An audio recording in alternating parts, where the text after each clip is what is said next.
Okay, final question. Question number 4. Figure 4a shows the types of permanent tissues found in most plant. So, soalan berkenaan dengan permanent tissue. So, kalau plant, permanent tissue ada dua. Sama ada ground tissue ataupun vascular tissue. So, ada dua groups of tissue yang kita panggil sebagai permanent tissue di dalam plant. Tapi kalau kita tengok dalam gambar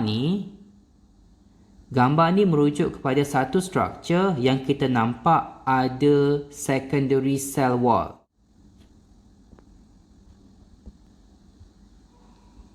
Ini adalah secondary cell wall. Kita nampak macam ada garisan-garisan dekat cell wall tersebut dan cell wall itu sangat tebal. So, ini menunjuk bahawa tisu ini adalah secondary cell wall.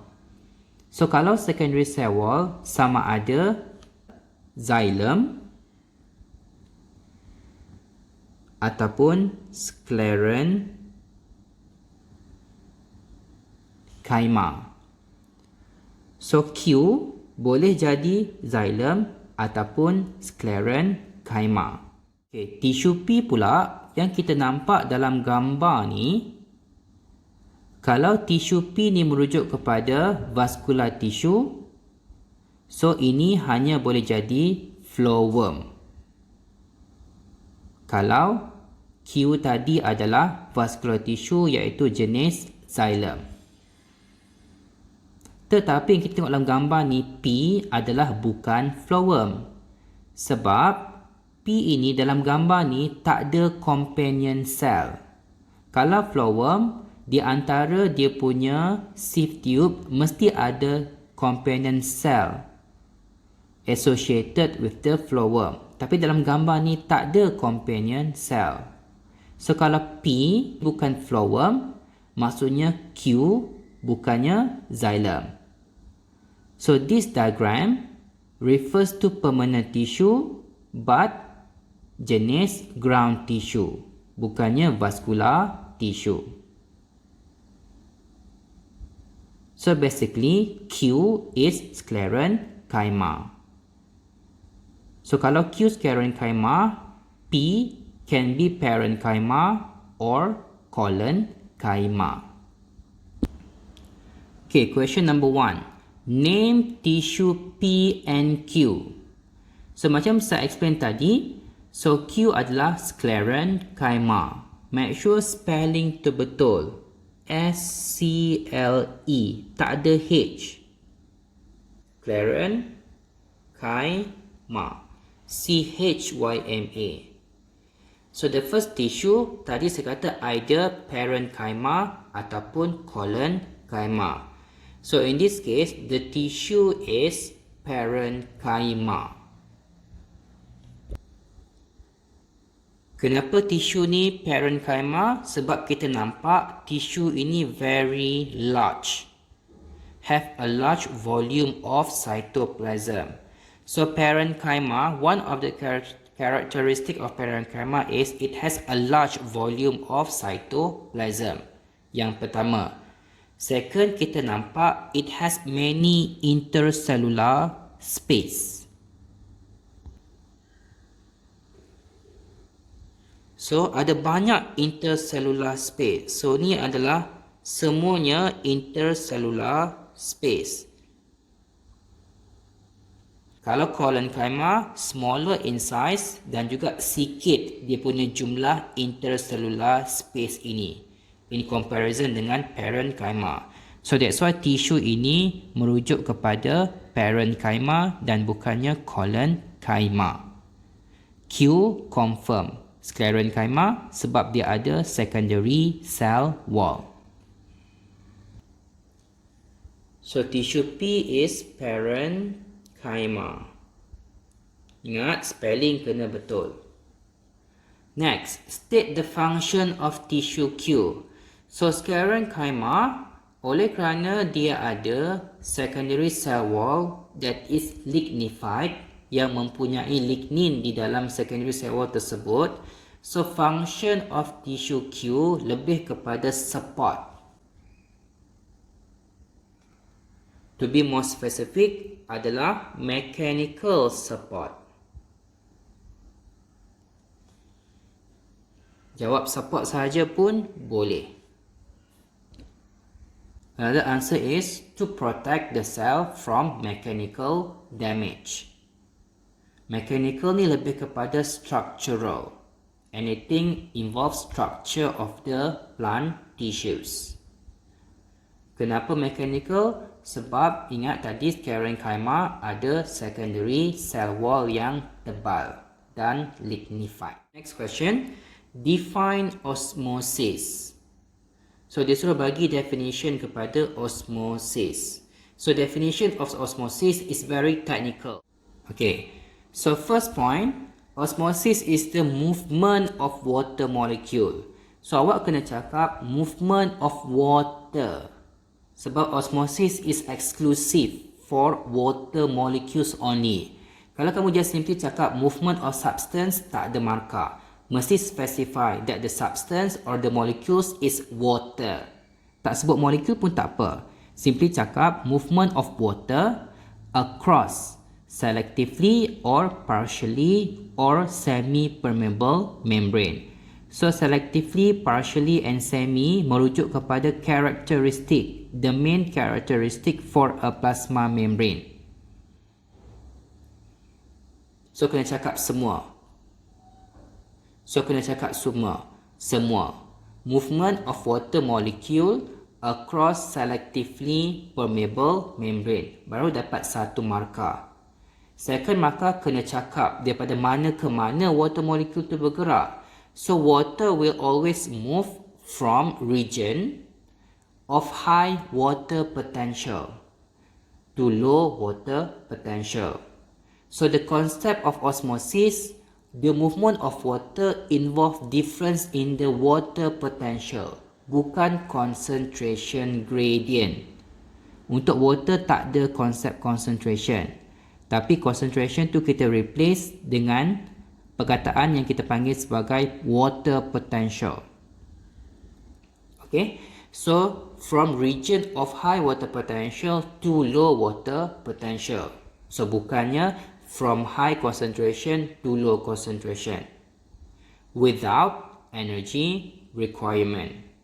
Atau boleh juga cakap movement of water across selectively permeable membrane down water potential gradient.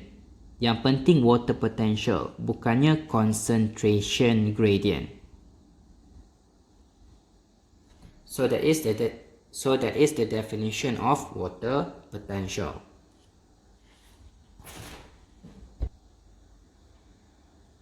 Next, figure 4b illustrate the transport molecule into and out of the cell.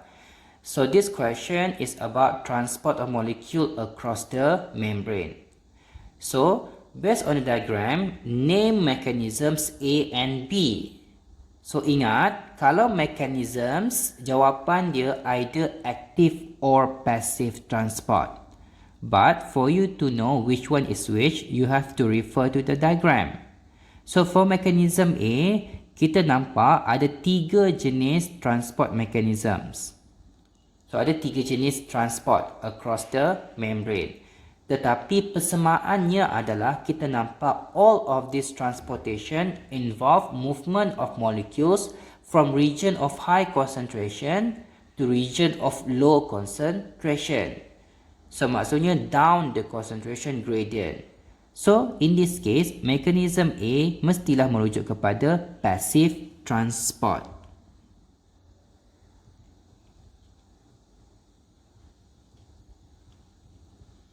Okay, since the question did not mention the word transport, jawapan awak mesti ada perkataan transport. So kalau jawab passive sahaja pun tak ada markah. So nama dia adalah passive transport, bukannya passive. So the one is A. So 4B, the other answer lah. Iaitu kalau bukan passive transport, maksudnya lawan dia mestilah active transport. Lagipun kita tengok dalam gambar ni ada gambar ATP. So active transport always involve ATP energy. So for B, it is active transport. Sama juga, mesti tulis perkataan transport.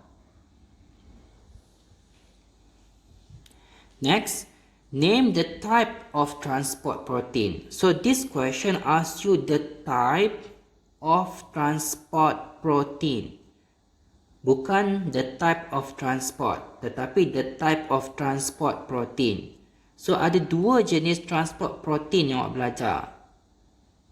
Sama ada channel protein ataupun carrier protein.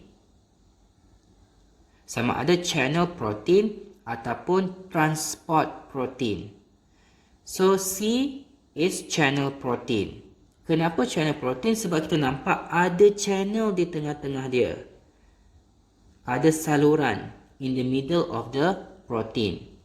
Yang ni pula adalah carrier ataupun transport protein sebab it involve binding.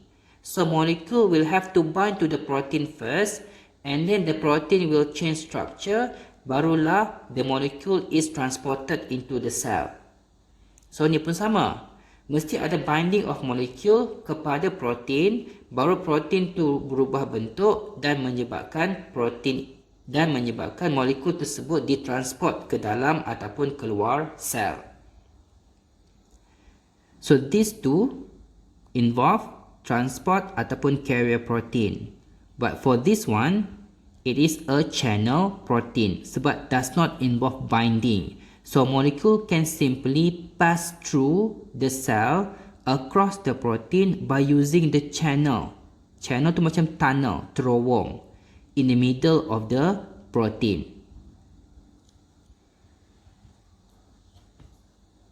So beza transport protein untuk facilitated diffusion and for active transport is simply whether it uses ATP or does not uses ATP. Tapi dua-dua protein ni still jenis protein yang sama, iaitu transport ataupun carrier protein.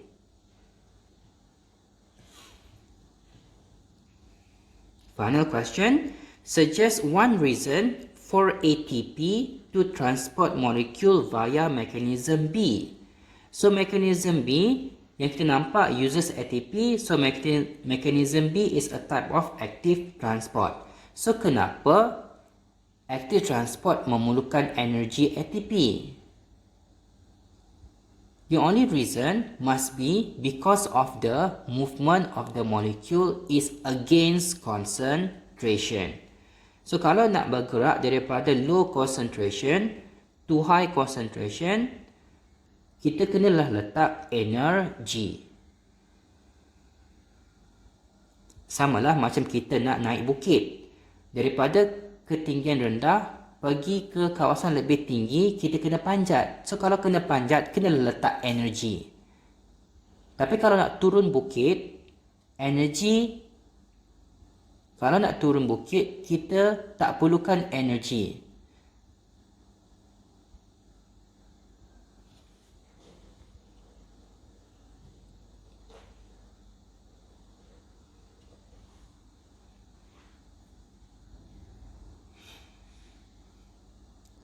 So that is all for the D test discussion.